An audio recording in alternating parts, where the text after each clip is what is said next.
Hi guys, Mike from FDT-TV here. Thanks very much for checking out my preview of the upcoming fixture, Arsenal versus Crystal Palace. Please make sure you hit that like and subscribe button for checking out more content that we've got coming up in the future.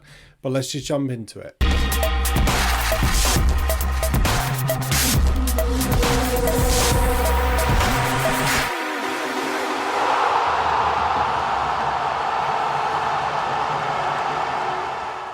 So as I said guys, this is Arsenal versus Crystal Palace. Tough game coming up on Thursday. Crystal Palace currently sitting in 14th position and us in 11th. We are on a 4-game bounce at the moment, 4-game winning streak. We've played really well over the last few games. 3 wins in the Premier League and 1 in the FA Cup, taking us through to the next round of the FA Cup. Overall, our record against Crystal Palace is a fairly good one. We've got 28 wins, 14 draws and 5 losses. Over the last 3 seasons, though, it has left a lot to be desired for. We've got 2 wins, 3 draws and 1 loss.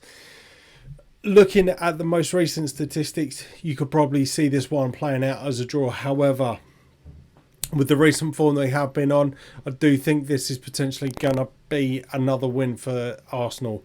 And I think with the way that the league has been going this year, our starts of the season, we need to be walking away with at least the 3 points. Don't get me wrong, I won't be sad about a draw because, like I said, over the last few seasons, a draw seems to be the favoured result. But I do think we need to pick up the 3 points. There are a few players that obviously we need to be aware of. Wilfried Zaha. We know how good of a player he is. He's strong, he's quick, he's got a finish on him, and has scored quite a few goals for Crystal Palace this year. Andros Townsend, ex-Tottenham Hotspur player, would love to get the one up on us again cropping up with a couple of goals. Christian Benteke has been on the score sheet recently.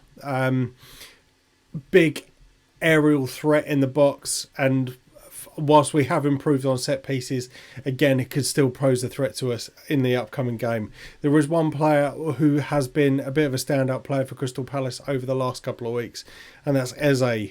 But we have seen just recently that he has breached COVID protocols by going to his former club, Queen's Park Rangers. So the jury's still out as to whether he's going to miss this new or the next game against us in terms of a punishment, but we'll just have to wait and see. So here we go, moving into my squad selection. Let's check it out. So there we go, guys. Not much has changed over the last couple of weeks just because of how well we've been playing. I have seen that Gabriel is back in contention for a starting position. However, I'm not just saying this, but I do think he will need to fight for his position again because Pablo Mari has been absolutely outstanding. The pair of them have been brilliant since they've come into the club. Obviously, with Mari coming off the back of an injury and with Gabriel coming into the squad this year and having the recent COVID illness, he needs to obviously start working on his match fitness, but I understand he's back in full team training. And I think it's going to be a good battle between those two this year. So obviously starting off in goal, Bernd Leno, absolutely outstanding against Newcastle in the FA Cup. Pulled off a couple of brilliant saves to keep us in the game. And obviously we've seen actually Matt Macy go off now to another club, and Alex Rennerson, there's talks about him potentially going on loan. But it's we've still got a long way to go in the transfer market. We will need to recruit into that position if we are sending them out on loan, and maybe that is the talks of that over the next couple of weeks. Hector Bellerin gets his position back into the squad. We did see Cedric Suarez in the FA Cup, the Premier League team. As I said, not much has changed in my opinion for selection, so Hector Bellerin back in.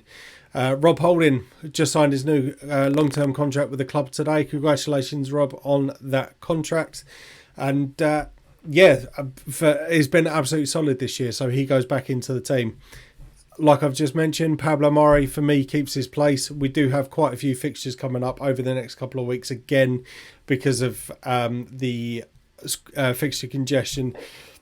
Excuse me. So I think possibly this week is a little bit too soon, or for this fixture against Crystal Palace, possibly a little bit too soon for Gabriel. But they probably will go into the squad for the next fixture against, lo and behold, Newcastle. Kieran Tierney, one of the standout players already this season. His build-up play, his passion, his crosses helped Aubameyang get on the score sheet the other day. Just absolutely brilliant. For me, a future captain of the club, absolutely outstanding, and his position is nailed on. Danny Ceballos, for me, he gets a position back into the squad. Mohamed El Neni made his appearance in the FA Cup, but for me, I think partnership with Granit Xhaka, those two do work quite well. Our new number 10, some would say, Emile Smith-Rowe, again, changed the game when he come on against Newcastle. That creativity, linking up with the other Highlander. Bukayo Saka, for me, he's such a versatile player. We've seen him play in left-back position. We've seen him play in left mid. We've seen him wing-backs. We've seen him all over the park. For me, I think he's the better choice out of Willian and Pepe. He's been more consistent, definitely deserves his place in the starting lineup. Again, with Emile Smith-Rowe, he was absolutely outstanding. He needs to get minutes on the pitch, and I think if he keeps playing the way he does, that's his position and could be his position going forwards. There's also been talks about Mesut Ozil potentially going to Fenerbahce or out into the MLS. I think Fenerbahce would be his preferred choice. So that again then moves off another player off the books, and we need someone in that position. Therefore, he gets into that position for me. Danny Ceballos is a player I think that could play a bit more of an attacking role, and we may see him deployed in that position over the coming weeks, again with the fixture congestion, bearing in mind that Emile Smith-Rowe is only a young player, and you don't want to see him burn out too quickly, and we have got a lot of games coming up with the Europa League, for example, the Premier League, and also the FA Cup. So we may see those players being moved around a bit, but that's those positions.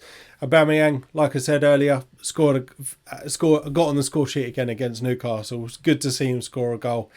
For me, Alex Lacazette, I said it at the start of the season, he needs to be more clinical. He's been more clinical. There's not much else I can say about Alex Lacazette. He's our top scorer at the moment.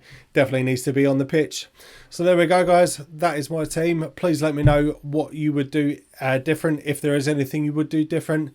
Like I said at the start of the video, if you haven't already, please hit the like and subscribe button. If you are enjoying these videos, please let me know in the comments. If you're not enjoying them, again, please let me know why. I would love to hear your feedback. So thanks very much, and we'll catch you on the next one. Hi guys, thanks for watching. Please hit that like button and subscribe. See you next time.